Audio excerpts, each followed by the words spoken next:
দলীয় শৃঙ্খলা পরিপন্থী কর্মকাণ্ডে জড়িত থাকা ও চাঁদাবাজির সুস্পষ্ট অভিযোগের প্রেক্ষিতে শেরপুর জেলা যুবদলের সহ সাংগঠনিক সম্পাদক ও পৌর যুবদলের যুগ্ম আহ্বায়ক মোহাম্মদ হোসেন আলীকে সংগঠন থেকে বহিষ্কার করেছে কেন্দ্রীয় যুবদল। শনিবার দুপুরে যুবদলের সভাপতি আব্দুল মোনায়েম মুন্না ও সাধারণ সম্পাদক মোহাম্মদ নুরুল ইসলাম নয়নের স্বাক্ষরিত এক প্রেস বিজ্ঞপ্তিতে এ সিদ্ধান্ত জানানো হয়। বিজ্ঞপ্তিতে বলা হয়, দলীয় পরিচয় ব্যবহার করে বেআইনি কর্মকাণ্ডে জড়িত থাকার অভিযোগ প্রাথমিকভাবে প্রমাণিত হওয়ায় হোসেন আলীকে যুবদল থেকে অব্যাহতি দেওয়া হয়েছে। একই সঙ্গে তার বিরুদ্ধে আইনানুগ ব্যবস্থা নেওয়ার জন্য আইনশৃঙ্খলা বাহিনীকে অনুরোধ জানানো হয়েছে।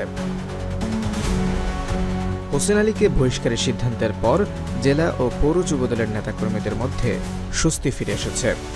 শেরপুর শহরের এক ব্যবসায়ী বলেন, অনেকদিন ধরেই হোসেন আলীর নানা কর্মকাণ্ডে সাধারণ মানুষ হয়রানির শিকার হচ্ছিল।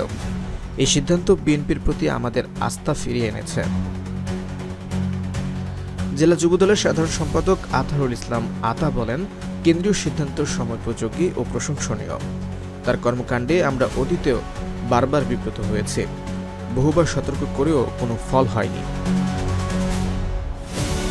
জেলা বিএনপির আহ্বায়ক আলহাজ সিরাজুল ইসলাম বলেন, রাজনীতিতে আদর্শ, নীতি ও শৃঙ্খলা প্রাধান্য দিতে হবে। যুবদলের এই সিদ্ধান্ত ইতিবাচক বার্তা দিচ্ছে। বিএনপি বড় একটি দল, কেউ অপরাধ করলে তার দায় দল নেবে না। নেতারা জানান, চাঁদাবাজি সহ যে কোনো ধরনের অপকর্মে জড়িতদের বিরুদ্ধে ভবিষ্যতেও কঠোর ব্যবস্থা নেওয়া হবে।